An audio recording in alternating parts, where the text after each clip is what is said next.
Hello, നമുക്കിന്നൊരു അടിപൊളി മീൻകറി റെസിപ്പി വെച്ച് നോക്കാവേ. അതിനായിട്ട് നമ്മൾ ആദ്യം ചെയ്യേണ്ടത് ചൂടായിക്കൊണ്ടിരിക്കുന്ന ചട്ടിയിലേക്ക് അല്പം വെളിച്ചെണ്ണ ഒഴിച്ച് കൊടുക്കുക. എന്നിട്ട് ലേശം കടുകും ഉലുവയും എടുത്തിട്ട് നമുക്ക് ഈ എണ്ണയിലേക്കിട്ട് പൊട്ടിച്ചു കൊടുക്കാം. എന്നിട്ട് നമുക്ക് ഈ ചൂടായിക്കൊണ്ടിരിക്കുന്ന എണ്ണയിലേക്ക് നമുക്കൊരു തണ്ട് കറിവേപ്പില, ഇഞ്ചി വെളുത്തുള്ളി ചതച്ചതിട്ട് മിക്സ് ചെയ്ത് കൊടുക്കാം. കട്ട് ചെയ്ത് വെച്ചിരിക്കുന്ന ഉള്ളി നമുക്കിതിലേക്ക് ചേർത്ത് കൊടുക്കാം. നല്ലപോലെ ഇളക്കി കൊടുത്തിട്ട് 4 പച്ചമുളകും കൂടെ നമുക്കിതിലേക്ക് കട്ട് ചെയ്തിട്ട് കൊടുക്കാം.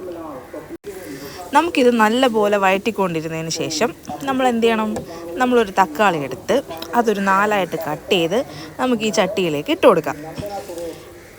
എന്നിട്ട് നമ്മളിതിനെ നന്നായിട്ട് വഴറ്റിക്കൊണ്ടിരിക്കണം. തക്കാളിയുടെ നീരൊക്കെ ഇപ്പോൾ ഇതിലേക്ക് ഇറങ്ങുന്നുണ്ട്.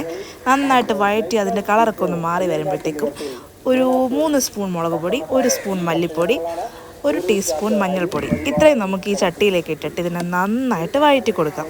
നല്ലപോലെ വഴണ്ട് വന്നതിന് ശേഷം നമ്മളിപ്പം വെള്ളത്തിൽ കുതിർത്ത് വെച്ചിരിക്കുന്ന കുടംപുളി ഇതിലേക്ക് മിക്സ് ചെയ്ത് കൊടുക്കാം. എന്നിട്ട് നന്നായിട്ട് ഇതിനൊന്ന് ഇളക്കി കൊടുക്കാം. അതിനുശേഷം നമുക്ക് ലേശം ഉപ്പ് ഇതിൻ്റെ മുകളിലേക്ക് നമുക്കൊന്ന് വിതറി കൊടുക്കാം. എന്നിട്ടിത് നമ്മൾ നന്നായിട്ടൊന്ന് മിക്സ് ചെയ്ത് കൊടുക്കാം. 1 കപ്പ് വെള്ളം ഇതിലേക്ക് നമുക്ക് ഒഴിച്ചു കൊടുക്കാം.